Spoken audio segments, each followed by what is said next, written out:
Look, I don't want anything to do with an alpha, omega, beta, sigma, psi, phi, phi, pho, fum, but in comparison to what I just read, I'd rather sit through an Omegaverse than this shit ever again. Have you heard of Boy Meets Girl? Because I sure as hell am not a fan of it. I was looking for a BL to talk about and this came across my desk. To be completely transparent with you, I don't even know if this truly counts as a BL. The entire series is about a homophobic, closeted man being drugged into a woman and then raped continuously by a guy who's been obsessed with him since high school. Is there an underlining meaning I'm missing? It is then. This series is about him fighting to get his penis back. I can say for sure, this is fiction. In the worst way possible, this series is a roller coaster of absolute nonsense. There was an insane idea and at some point they were trying to have an actual decent plot and tried to pivot bad. Here is Boy Meets Girl. Seriously, can't over-exaggerate, this is a fiction. Tragically, the series starts as the MC Jintei has been school hopping because he's always encountered someone crazy. And this person he meets in the latest school is Cho-Oh, he claims is the craziest of them all. And to that I say he's not wrong at all for what's about to happen. Here's the thing, Jintei is actually crazy too because he's homophobic to Cho-Oh and is actually beating him up in front of everybody because he doesn't want his classmates to think he's gay. Cho-Oh makes a remark about losing, and Jintei says back to him, lose? Me? I'll consider it when I become a woman. Idiotic misogyny aside, Cho-Oh takes that shit very seriously. It's like, you know how you tell someone you're gonna jump off a cliff? The story is essentially, what if we make someone take you actually like super seriously and fucks up your life? I don't think anything that's about to happen justifies, equals, X's out what's about to happen in this time jump, but prepare to be dazed and confused. We flash forward years later when they are adults. Jintei is in the club unknowingly next to Cho-Oh, thinking he's some hooded random drug dealer, and he's offered some,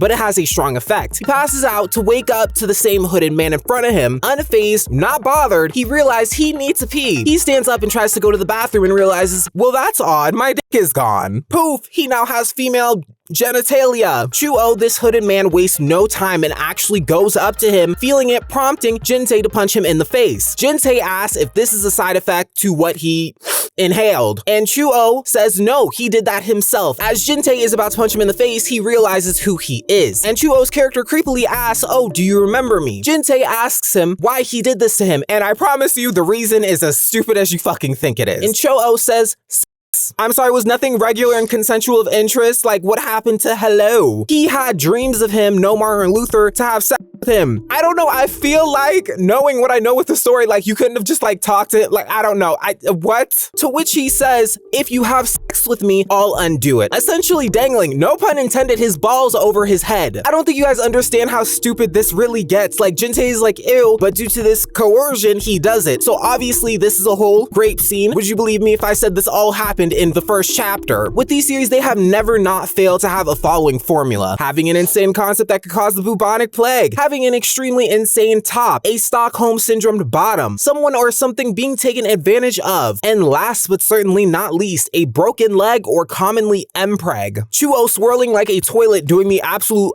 most. Jintei is uncomfortable, I'm uncomfortable, my internet service provider is contemplating pulling the plug, to which he tells him not to come because he can in fact get pregnant, and asks Cho-Oh, do you need that? Cutting suddenly to a dream and Jintei waking up, hoping his penis comes back and this is all a dream. It is not. He threatens Cho-Oh because he should have had it by yesterday, but Cho-Oh wants to do it a few more times before he even restores it. If I make Cho-Oh sound like a lifeless shell, it is because he quite in fact is. He is one seat hunch from reminding me of L from Death Note, and he is one Shane from reminding me of He Who Shall Not Be Named. All of the characters are very one-dimensional, either brash or quiet, the entire way through. Jintei tries to threaten him to go to the police, and Cho-Oh doesn't really care. Jintei storms off, even going to the hospital, but before he even goes, he gets embarrassed, realizing he doesn't even know how he's going to explain what the hell just happened. Quite frankly, I don't know what going to the hospital would have done either. The character decides to go back to beg for it back, while Cho-Oh proclaims his love for him. Out of nowhere, may I consider lethal injection? Not for him,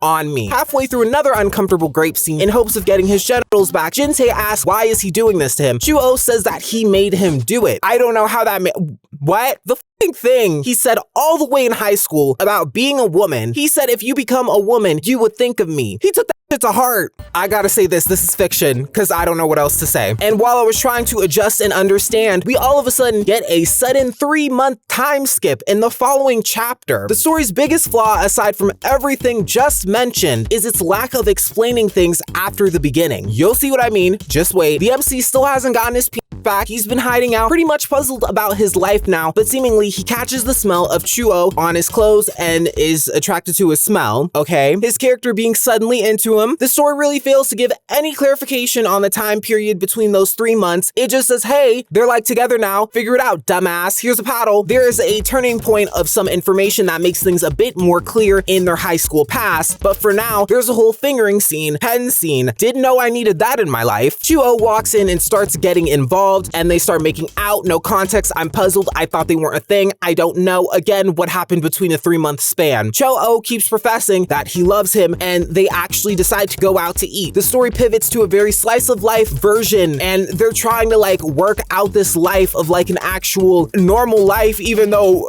you just got fucking snatched. Like, this is it. I keep your genitals. Let's be happy together. I was assuming he was trying to get out of whatever this trapped life was with Chuo, and Jintei is told not to come by his office because Jintei said he's not running away, and he hasn't made his mind up yet, suggesting a job. But again, 3-month time skip, no explanation. The hell is going on? Another random time jump. By chapter 7, it seems that Jintei hasn't seen him in a couple of days and finds a pregnancy test with a note wishing him a farewell from Chuo. He actually tricked him and fled the fucking scene with his nuts, claiming they can't trust each other, but somehow, in his words, love him. I don't know if Jintei is begging for him to come back to give his penis back, or because he's in love with him now.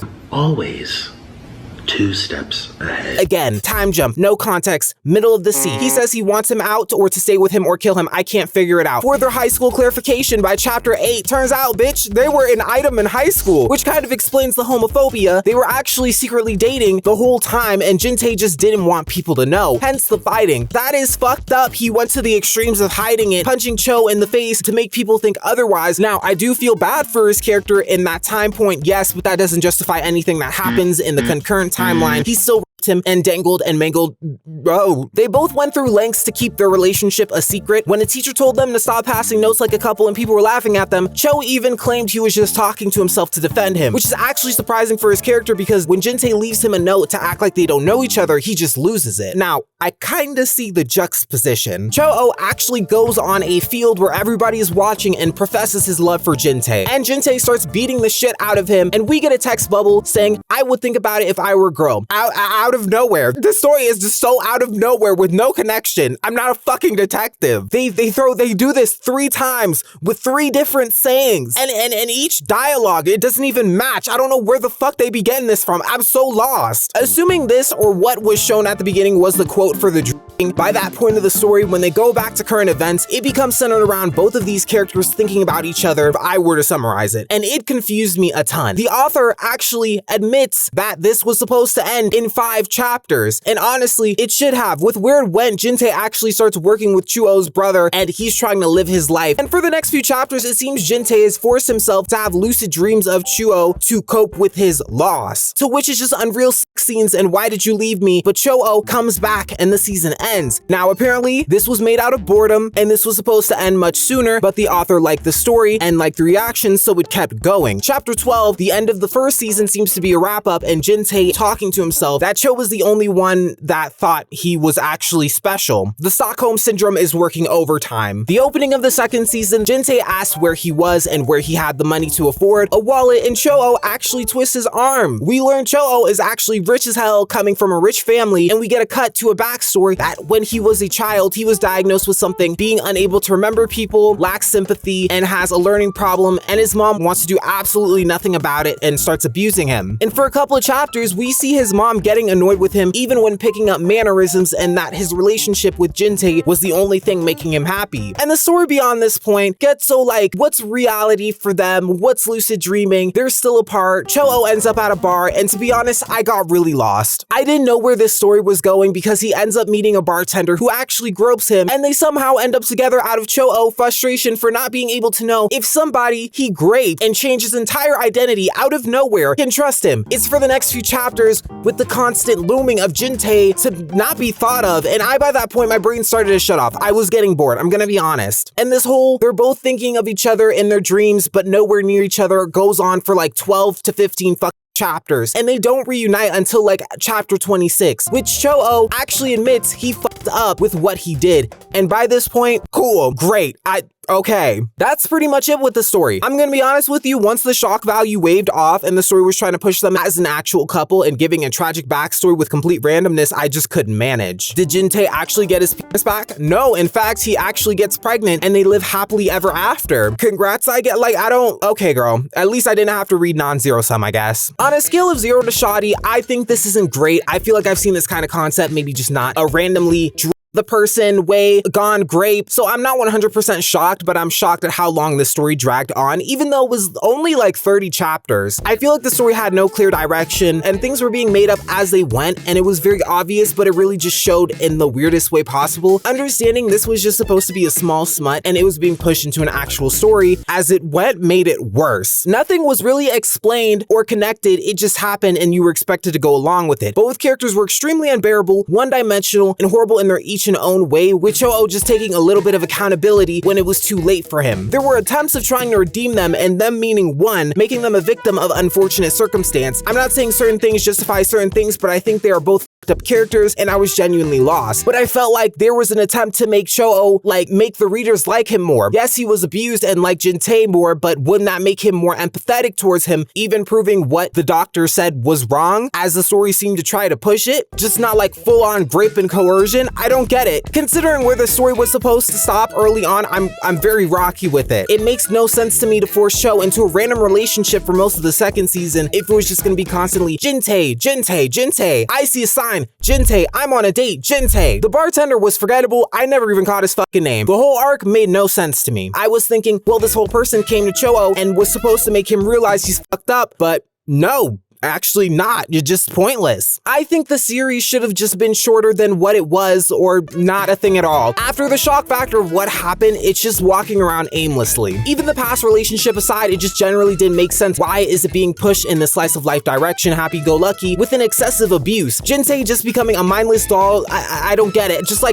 randomly, I just don't get it. The characters and the plot, if you blink too fast, you're just gonna end up somewhere completely different. The art style had its moments of looking great. I love the hair on some of them, but there was nothing really bad in terms of art. I think it just didn't really progress forward. It was just stagnant. I think out of every single series I feel like I've ever read in a comic form, there was a progression art-wise. Even if I thought the series was gross, there was a progression. I think overall, in conclusion, for a story like this, it is definitely fiction. It is definitely fiction. I bid my time.